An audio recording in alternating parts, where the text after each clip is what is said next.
Here is the client dashboard.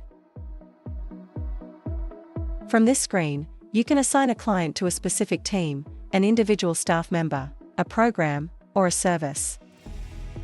This helps ensure that the client is linked to the right people and resources, making it easier to coordinate care, manage responsibilities and track progress within the system.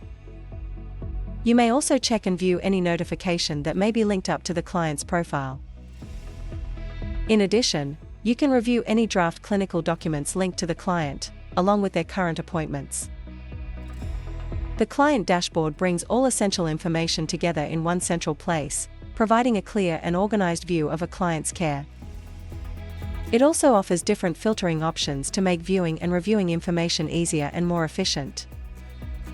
From here, you can quickly access their personal details, clinical documents, appointments, and progress, making it easier to monitor their journey and ensure nothing is overlooked. For more training resources, be sure to check out our other videos. Thanks for watching.